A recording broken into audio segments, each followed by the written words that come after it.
Wendell, it's Bob and Tony out here in Eastern Connecticut. How are you tonight, sir? Hi, Wendell. Hey, how you guys doing?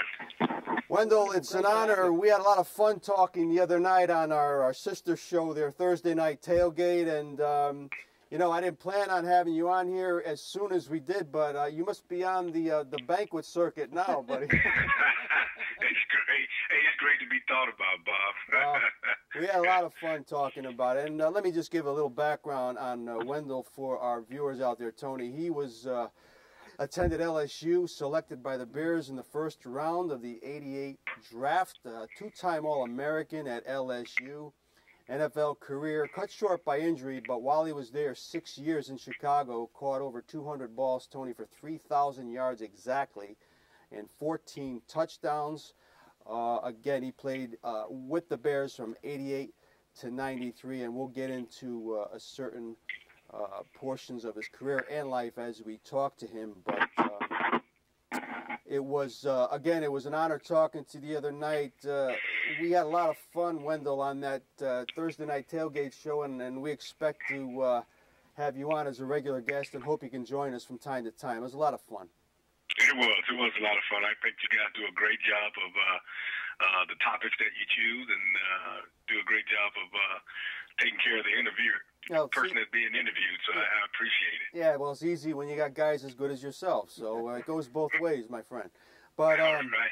you know, growing up in Shreveport, Louisiana, Wendell, I have to ask you, you know, were you a New Orleans fan, and who were some of your heroes growing up down there? I was not a New Orleans fan. Actually, I was a Dallas Cowboy fan.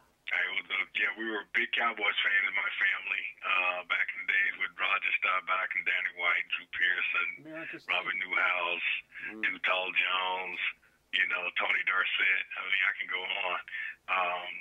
Used to love to follow those guys. Drew Pearson was my idol when I was growing up. I loved the way he played. I loved the way he carried himself. I just thought he was just one of the greatest guys. I got a chance to meet him actually in college. He came out and worked me out when he was working with the Cowboys, and I also got to meet him in a business venture. But I really was Cowboy fans in Shreveport. And as we talk to Wendell, we have a collage of pictures that we're going to show on the TV screen at various points of his career. And, you know, you became a two-time All-American at LSU, Wendell, but you told me the other night, late in high school, you actually probably thought about attending a much smaller school, probably at the end of your high school career. Explain to our viewers about that. Well, during that time, I was considered probably an average player coming out of high school, so I wasn't being recruited by a lot of big-time Division I schools. A lot of schools that I was being recruited by were in-state schools such as Northeast Louisiana, Louisiana Tech, you know, USL, back then, Grambling, Southern. And so I wasn't being heavily recruited by a lot of big D1 schools, so I was really leaning toward going to Northeastern Louisiana to play my my football career.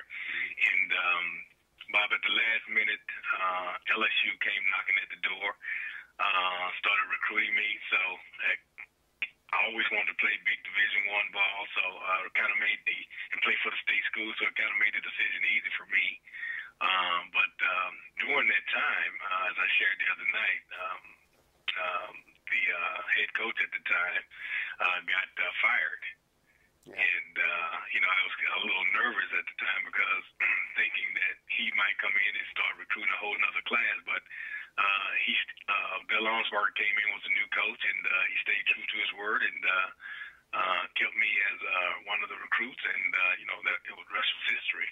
Yeah, and it worked. Two-time All-American, consensus All-American, Tony, in 1987.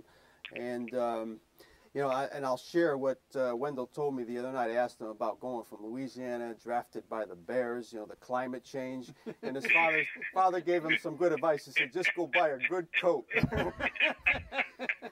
Yeah, Simple buy as a that, big and just coat. as difficult, huh? Yeah, he told me you're making a little money now, so you can buy a big coat. You'll be okay. That was great. Again, we're on the phone with former NFL wide receiver Wendell Davis. Tony, question for Mr. Davis. And Wendell, Mr. Davis, it's an honor. So nice to have you here tonight. I want to get it from the horse's mouth. You know, we're on to our second scandal in the NFL in 2 years. Last year was hazing. You're a young player with the Bears. You're coming up. You're with professional football players. What goes on? Were you hazed? Were you ever uncomfortable? Did was this like a way of being one of the guys? I mean, you tell us. Was I hazed? Yeah. I don't consider it being hazed. I think there was, back when I came in, there were certain things that the rookies were required to do just because you are a rookie. Things such as, you have to go get donuts on certain days. Yeah. Things like, carrying the veterans' shoulder pads. Pads in after practice. So things of that sort. Nothing really physical ever happened to me or any of the guys that I came in with. The only thing I do remember, there's one incident, I'll take that back. I got taped to a goalpost in the middle of winter. Got taped to a goalpost, but I mean, that was all in fun. But no really strong hazing. So some of the things that go on now these days, I don't condone it. But I think a lot of the things back when I came in was just a way of for the young guys to really kind of prove that we're on board and that we're willing to do what it takes to be a part of the team. And Wendell, you arrive in Chicago under the infamous Mike Ditka. Now, you go in with, an open mind and everything. To us, you always just seemed like he had that no-nonsense approach, Tony. Very fiery guy, of course. Yeah. Was he very tough on players, Wendell, or did he have a soft spot somewhere? And maybe tell us an incident or two that we didn't know about Ditka. Well, I think he was very tough on players, but he was very fair as well. Gotcha. And I think as a coach, that's kind of the approach you have to take. Because if you don't, coach hard and be willing to sacrifice yourself for your players, then that kind of sends the wrong message. So I appreciate Coach Dicker for how he coached, and he coached hard, but he coached fair. I can share with you an incident that happened to me my rookie year. A lot of people, you remember when Coach Dicker had the heart attack, right? Oh yeah. You guys remember that? Yeah. So this is the story. This is the story behind that. My rookie year, we're in Foxborough, right? We playing New England Patriots. And it so happened that our punt returner, Dennis McKinnon, got sick while we were in Foxborough. So he got sick, came down with a bad flu, and he couldn't play. So I was the backup punt returner, and I had returned punts in high school. It was the last time I returned punts, but I was the next person in line, and all week they had been telling us about the punter, that he's a pooch kicker. He pushed the ball high and he allows his coverage to get down up underneath and make the tackle, make the play. So I was aware of this, and so to make a long story short, my first time getting back there on a punt return, of course he pushed it high, a high kick. I got up under, getting ready to make a fair catch. When I get ready to catch the ball, I get hit by my own player. The ball rolls down to the 2-yard line, and they recover it. Right? So it's like, wow, this is my debut here, and I'm really having a tough day. And so I said, let me get back and redeem myself. So the very next punt, the guy does the same thing. A nice pooch kick. I get up under it. I make the catch this time, and I start running up the middle, and I get hit by Moses the Tupu. And he hit me really hard, and next thing you know, I fumbled the ball. It rolled out. New England recovered it again. So at this point, guys, I am devastated. Sure. I go to the bench. I sit on the bench. Everybody moves away from me. Coach Digger, before I came out the field, Coach Digger met me in the middle of the field and just chewed me out. Called me everything but the child of God. Yeah. And so I go sit on the bench, and I'm sitting there by myself, and I'm saying to myself, I do not want to go back in there. I do not want to go back in there. I told the special team coach, look, I'm having a bad day here. Put somebody else in there. Special team coach agreed. But get this, the very next punt, I was sitting on the bench, and Coach Digger noticed me on the bench, and he yelled, 82, get your butt back in there. And I got back in the game, and I needless to say, I didn't fumble any more punts.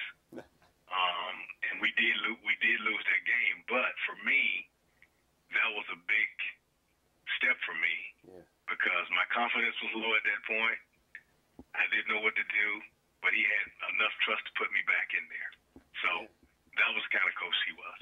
Yeah, and the fact that you remember it to this day, Wendell, says a lot. What coaching's all about, and you know, and we must not forget, Tony. Those 90 and 91 Bear teams went 11-5 both years. Quite good. Playoff Quite teams. good, Your best year, Wendell's probably got to be 91. I mean, almost 1,000 yards receiving, 6 touchdowns. Maybe give us some memories of that 91 team that went to the postseason. Well, I think the 91 team we still had part of that nucleus of, a small part of that nucleus from the Super Bowl team. You know, we had Richard Dent, we had Mike Singletary. A lot of those guys were still there. And we were a scrappy team, I think. I thought we had Neil Anderson as our running back and Jim Harbaugh as quarterback, guys that love to compete. We were a really scrappy team, and I think we were just getting, because the Bears have always been known as a running team. Yeah, right. Walter Payton, always running, but we were just starting to make that transformation in my mind to throwing the ball more, and that's probably why you see the numbers of the receivers went up. So we started to have more of a balanced attack during those years, and we had some success. In 1991, I mean, we had some success in those years. Yeah. Some notable players on those teams back then, Tony. You mentioned Harbaugh and Anderson, great players. Matt Suey, the tough fullback, you remember him. Kevin Butler, the kicker, and Steve McMichael, Ron Rivera, and the Fridge was on those teams, Tony. It was great playing with those guys. These are guys that one of the greatest Super Bowl teams, I think, in NFL history.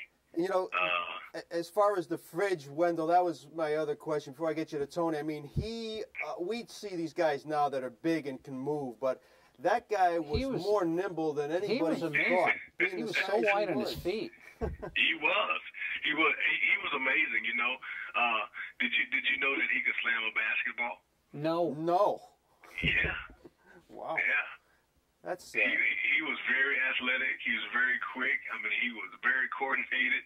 It was amazing just to see him move at that weight, at that size. Yeah. And I mean, it was just awesome to see and witness. Yeah, it really was, and a really unique athlete. Again, on the phone with wide receiver, former Bear, Wendell Davis. Tony, question. And Wendell, I was going to ask you: is Chicago your favorite city out of all the places in the NFL? Yes, I can honestly say that. Yeah. and it's not. Of course, I'm a little biased, but I think even after I finished playing football in Chicago, I love the city of Chicago and its surrounding suburbs. One thing I really love about it is the fans and how much of a sports town it is. I mean they love the Bears, the Blackhawks, the White Sox, the Cubs. I mean, you get a lot of support from the fans here in Chicago, and then on top of that, you got nice places to eat. You have, the neighborhoods here in Chicago are awesome. So, I really am a big fan of Chicago, and I really love it here. So. And Wendell, Soldier Field itself, you know, Tony and I get shivers when we see the pillars, you know. Yeah. This is, think about it, This though. is serious.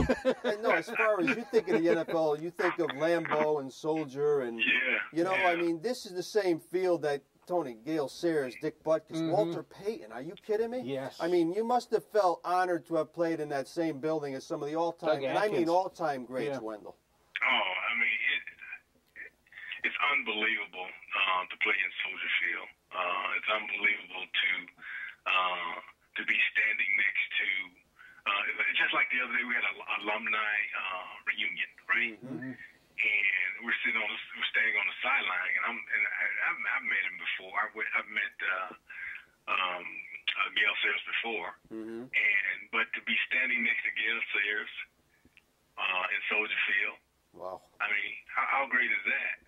Yeah. It was awesome, but just to play in Soldier Field to know that a lot of the NFL started, you know, a lot of the games started there, where it started at Wrigley Field and then moved over to Soldier Field, and to be able to play in Soldier Field, and it's just awesome. And I think what they've done with the stadium, the new stadium. To be honest with you, it took some getting used to. Yeah. You know, because honestly, it looks like a stadium before its time. Right. Put it that way, just before its time, and to see the columns there, you know, you always see the columns there, but then to see this big bowl shaped thing that comes out of it, it's different, but you get used to it, and I think they've done a great job with it. So playing in Soldier Field is awesome. Yeah, great football town, Tony. Yeah, and Wendell, wanted to talk to you about your coaching career. Now, you've coached in a lot of places. You've coached in the pros. You've coached high school. You've coached Ivy League football. And it seems to me that you have the heart of a coach. And what did you learn about football being a coach, and what coaches influenced you to be a better one? Well, you're right. I got into coaching late, and I didn't come in the traditional way. Believe it or not, I went straight from coaching in youth football and high school football straight to the NFL. And of course, that's not the traditional way. Normally, you have to work your way through it. So I was blessed and got the opportunity to be fast tracked. But what I've learned as a coach was very invaluable. One thing I did learn is that football is football wherever you coach it. It could be at the youth level, it could be at high school, it could be in the Ivy Leagues, it could be in the pros. Football is still about hitting, tackling, catching, all the basic fundamentals. It's just how you communicate to your players, the type of players that you have. Those things are different. But I kept that same premise that it's still football. And I know if you lose that, you start thinking it's something else, then that's when you get into trouble. But I enjoyed it at every level. I think the competition kind of changes. Coaching in the Ivy League, competition is still competition. You got a different group of guys, but you got a group of guys who love football, and you have to coach the fundamentals. In the pros, it's a little different. You have guys who are more polished, that needs to be coached. And I used to tell my guys, they look at Tiger Woods. Yeah. Tiger Woods is probably one of the greatest golfers ever, and he has a coach. Yeah. He has a coach. He has somebody to keep reminding him, to keep him doing the basic fundamentals. So I really enjoy coaching. I think I know that my passion is being a coach, being a mentor, and being an encourager, and that comes in many ways. And so Again, we have a few more minutes with former NFL receiver Wendell Davis. You know, and you mentioned coaching at the pro level, and I'm thinking of the modern wide receiver, Wendell. We think of guys now, 6'3", 6'4", Huge men. 225 that can run Huge, like the strong, wind. fast men. Now, you played with a lot of success at 5'11", maybe 190 pounds. You know, what would be the secret, Wendell, of a guy your size succeeding in the NFL these days? Is it still possible? Oh, yeah. The secret to playing in the NFL, playing at any level, is, number one, understanding football and knowing your plays. Right. I get it. I get the size and I get the height. Yeah. I get it. That's definitely a plus. But if you are a 6'3", 220, 4 or 5 receiver who don't know his plays, True. I can't use you. Absolutely. I can't. I would love to, but I can't use you because there has to be a trust there, and that's just the way that I coach. There has to be a trust there that you're going to do what you're supposed to do, because if I can't put you out there and you don't know where to line up, we have a problem. That's true. And so I think, and also being a good route runner. Yep. I think anybody, if you're a good route runner, it doesn't matter what size you are. It doesn't matter how fast you are most of the time. If you are a good route runner, a good disciplined route runner, you could be a receiver. Such a good point, Wendell, because, there's been track guys that went to the NFL. Remember John Carlos, Tony, way back in the day? Yeah. Right? And it's a whole different ball game, pardon the pun, but it's a whole different thing. And you got to remember Harold Carmichael, right? oh, Yes. yeah. Big, tall guy. Man. He's a big target, man. He's probably one of the first tall receivers I remember. Oh, yeah. In the NFL. He was big. It was like 6'6", 6'7". Yeah, at very least. tall. Yeah. Yeah. Yeah, that's a nice target for the QB, man. That is. That's nice to have as a quarterback, especially down in the red zone, goal line. Yeah, that's for sure. Tony, final question for Wendell? And thanks, Bob. Wendell, as far as your career and what we're hearing now as far as with players and the violence issues and other issues involving, maybe some things that really concern us, where do you think the fault lies? Is it the league? Is it the players? Is it how they were, how they came up through the colleges? I mean, if you had to tell me in a nutshell, what would you say? Wow, that's a tough one. But I think there's probably enough blame to go around for everybody. Amen. But I think it still comes down to the individual. Now, I do believe that there can be some things to put in place to help and keep people out of those situations. But it still comes down to the individual. And unfortunately, the NFL has been going through some rough times here lately with all the things happening. I don't condone any of it. The only thing, and I'll say this, and it might be the wrong thing to say, but the only thing I do feel bad in a way, because the mistakes that these guys have made, some people now they've become the poster child for these horrible events that they've committed, when some of these things go on all the time. And then so I'm kind of conflicted in that way. Yeah. But because now I'm also kind of, it's probably a good thing too now that it's been brought to the light. Now everybody see how serious these issues are. Yeah. So it's a kind of conflict for me. Right, because the NFL's been good to you. Absolutely. Yeah. Yeah, because these guys, they made a mistake, and now they like to, on everybody's lips, and it's like the poster child for all of these issues. And, sometimes that can be unfair. Understand. Understand that. And I can't let you go, Wendell, without telling our viewers about your new endeavor that you're involved with. Tell us about GreatCallCoach.com. This is great software, unbelievable technology that you're involved with here. Yes, thanks for asking. Sure. It's what it is game planning software that I created when I was in San Francisco. Kind of got the bug that being in Silicon Valley.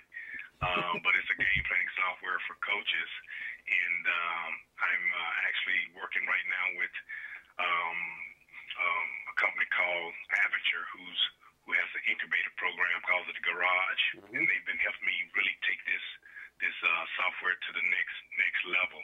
And what it does is it tracks and records data in real time, but that's one of the features. But I think the best feature that kind of separates us from our competitors right now is that we record and track the plays in real time, just as they're called on the field. So, I mean, I think it separates us from our competition. So, for example, if some of the competition out there will record or play a certain play, if it's a run play, they'll record it down a distance, and they'll just put run right. Or if it's a pass play, it's pass right.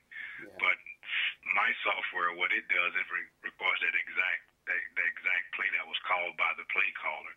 So if the call was Tiger Bunch Right Zip 60 X-ray, it's actually recording that play in real time.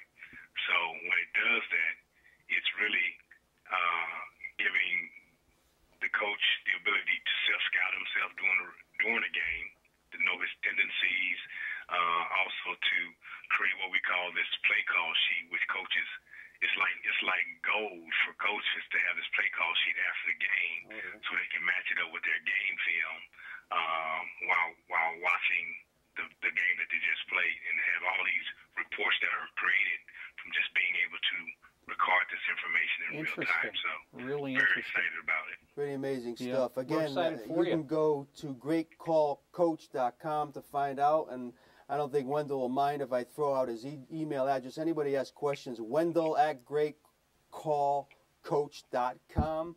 You can follow him on Twitter and Facebook. He's there. And again, Wendell, our time is just about up. I know we'll be talking again on Thursday Night Tailgate, and you'll also be welcome on this show at any time. And all we can do is just kind of tell you to keep on doing what you're doing. Continue. Good luck with the technology adventure, and we will be talking, my friend. Take care, Wendell. Thanks so much. Thanks, Bob and Tony. I appreciate the time. No, we appreciate Anytime. you. You take care now, sir. Take care. Bye. Bye-bye.